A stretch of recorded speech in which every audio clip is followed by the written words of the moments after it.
નવું વર્ષ અને તેમાં પણ વેલેન્ટાઇન ડે સુરતના હીરા બજાર માટે હવે આ ચમક લાવ્યું છે। પોલિસ્ટર હીરાનું આ એક્સપોર્ટ વધ્યું તો રફ હીરાનું ઇમ્પોર્ટ વધ્યું છે। નેશનલની સાથે લેબગ્રોન ડાયમંડના એક્સપોર્ટ અને ઇમ્પોર્ટમાં વધારો થયો। નવું વર્ષ અને વેલેન્ટાઇન ડેને લઈ પાતળી સાઇઝના હીરાની ડિમાન્ડ વધી છે, જેને લઈ નવેમ્બરની સરખામણીએ ડિસેમ્બરમાં એક્સપોર્ટમાં વધારો દેખાયો। રફ હીરાના ઇમ્પોર્ટ વધવા પાછળના કારણો જોઈએ તો દિવાળી પહેલા મોટાભાગના ઉદ્યોગકારોએ રફ હીરાની ખરીદી બંધ રાખી હતી। જે સ્ટોક તેમની પાસે પડ્યો હતો તે પૂર્ણ થતાં જ હવે કારખાના શરૂ થતાની સાથે જ રફ હીરાની ખરીદી વધી છે।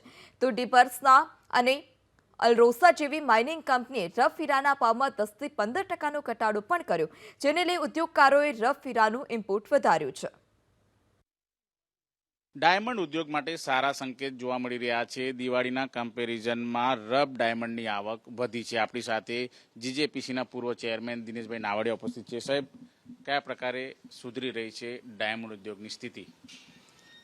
દિવાળી પહેલાની પરિસ્થિતિની અંદર વૈશ્વિક સ્તર ઉપર રફોના ભાવ ઘણા ઊંચા હતા અને ડિમાન્ડ પણ ઓછી હતી। લોકોએ દિવાળીની જે કંઈ ખરીદી સ્ટોકમાં કરતા હોય છે, દિવાળી પછી કારખાનાઓ સ્ટાર્ટ કરવા માટેની એની ખરીદી પણ નહોતી કરી।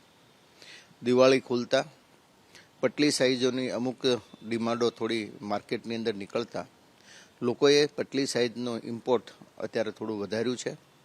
એની પાછળનું મેઇન રીઝન એ છે કે રફોના ભાવની અંદર પણ ખૂબ મોટો ઘટાડો અત્યારે જોવા મળી રહ્યો છે। જે રફો $150 મળતી હોય એ રફ અત્યારે $100 કે $110 આજુબાજુ માર્કેટની અંદર અવેલેબલ છે। આના કારણે જે પડતર હતી એ પડતર નીચે આવતા અને માર્કેટની અંદર જે કાંઈ તૈયાર માલની ડિમાન્ડ જે ભાવ થતી એની લગોલગ આવતા થોડો માલ વેચાવાનું ચાલુ થયું। એના કારણે રફનું ઇમ્પોર્ટ પણ વધ્યું છે અને પટલી સાઇઝના કારખાનાઓની અંદર પણ થોડી રાહત હોય એવું અત્યારે લોકો પણ ચર્ચા કરી રહ્યા છે। ઘણા મિત્રો સાથે ડિસ્કશન મારે થાય છે।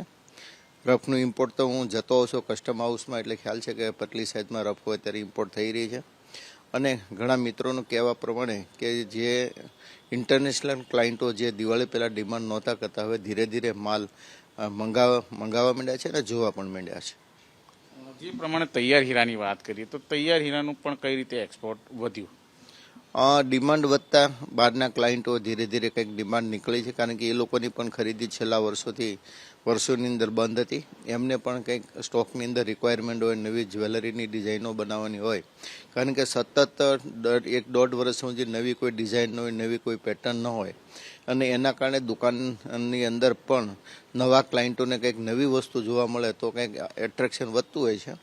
આ બધા કારણો છે અને એના કારણે થોડી ડિમાન્ડ અત્યારે નીકળી હોય એવું દેખાઈ રહ્યું છે। બિલકુલ જોઈ શકાય છે જે ડાયમંડ ઉદ્યોગ છે મરણ પથારી હતું, હવે પાપા પગલી કરીને ડાયમંડ ઉદ્યોગ આગળ વધી રહ્યો છે। કેમેરામેન રાકેશ પાનવાલા સાથે ધનરાજ બાગલે, એબીપી અસ્મિતા, સુરત।